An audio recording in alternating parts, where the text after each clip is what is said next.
सब छोड़िए ना उनकी बात।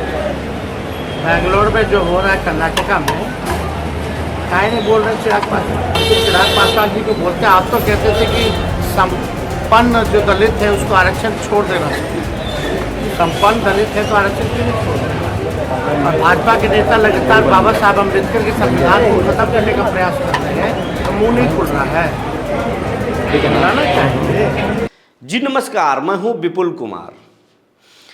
बिहार के पूर्व डिप्टी सीएम और राजद के स्टार प्रचारक तेजस्वी यादव पीएम मोदी पर बोलते बोलते अचानक चिराग पासवान पर भड़क गए।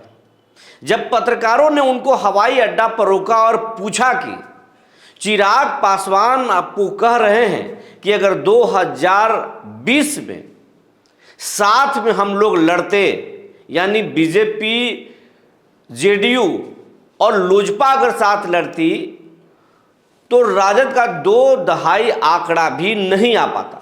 ये बात सुनते ही तेजस्वी यादव भड़क गए और कहे कि उनकी बात छोड़ दीजिए, चिराग पासवान क्या बोलते हैं, कर्नाटक में क्या हो रहा है, बेंगलुरु में क्या हो रहा है, चिराग पासवान उस पर जवाब दें, क्यों नहीं बोलते हैं। यही नहीं, चिराग पासवान पर तंज कसते हुए तेजस्वी ने कहा कि वो तो पहले बोलते थे कि जो अमीर दलित हैं उनको, संपन्न दलित हैं उनको आरक्षण का लाभ नहीं लेना चाहिए, तो फिर वो क्यों आरक्षण का लाभ ले रहे हैं, ज़रा ये तो बताएं। तेजस्वी यादव जो है वो कई आरोप जो है बीजेपी, पीएम मोदी और चिराग पासवान पर लगाते हुए कई चीज़ों को भी गिनाया कि किस तरीके से देश में संविधान को खतरे में लाया जा रहा है, कैसे कैसे षड्यंत्र रचा जा रहा है और कैसे चुनाव को अपने मुट्ठी में करने की बीजेपी साजिश कर रही है। जानकारी का अभाव है। अभी कर्पूरी ठाकुर जी को उन्होंने भारत रत्न, लेकिन उन्हीं के विचारों को वो विरोध कर रहे हैं। जब पहली बार कर्पूरी ठाकुर जी बने, जितने भी सामाजिक तौर से पिछड़ी जातियाँ थी, चाहे किसी भी धर्म के हों, सबको पहली बार आरक्षण मिला। इसमें तो जनता दल यूनाइटेड के नेताओं से पूछो ना कि वो इस पे क्या कहते हैं। कर्पूरी जी के निर्णय को गलत ठहराना क्या उचित है क्या? पहली बार उसी टाइम मिला था, चाहे किसी भी धर्म में जो सामाजिक तौर पे जो पिछड़ी जातियाँ थी। और मंडल कमीशन में भी 84 से 85 ऐसी जातियाँ जो है उनको जो है मिला था, सिफारिश हुई। विजेंद्र यादव कह रहे हैं कि जमानत पे आप लोग घूम रहे हैं। विजेंद्र चिराग पासवान कह रहे हैं जमानत पे आप लोग घूम रहे हैं। विजेंद्र यादव कह रहे हैं लालू जी और उनका बेटा बेटी क्या दिक्कत है? वही केस कराए तो कोर्ट ने हमको जमानत दिया है, यही लोग ना फंसाया है। चिराग 4 दिन पहले ही लोग क्या कह रहे थे, नीतीश जी की जानबूझ के ईडी और सीबीआई वाला इसके पीछे पड़ जाता है।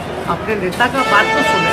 मुकेश पासवान कह रहे हैं छीन लिया गया है सर, क्या कुछ कहेंगे? पासवान ने कहा है कि 2020 तेजस्वी यादव को याद करना चाहिए, हमसे गलती हुई कि हम लोग अलग चुनाव लड़े, नहीं तो इनका घमंड टूट जाता, दहाई अंक पार नहीं करते।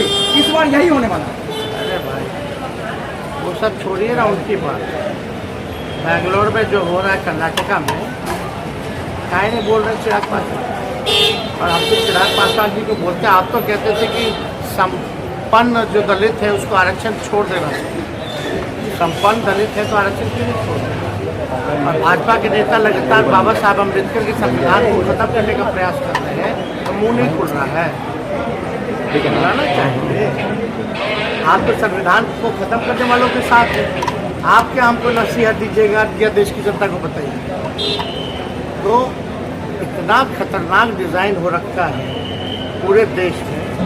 चंडीगढ़ में कितना बड़ा बेईमानी हुआ, बीजेपी को कैसे जिताया गया, सुप्रीम कोर्ट का फटकार सुने, क्या हुआ, रद्द किया गया।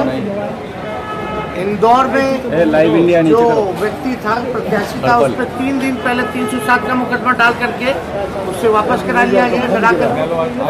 सूरत में तो खरीद लिया गया। खजुराहो में समाजवादी पार्टी के प्रत्याशी को नामांकन रद्द कर दिया गया।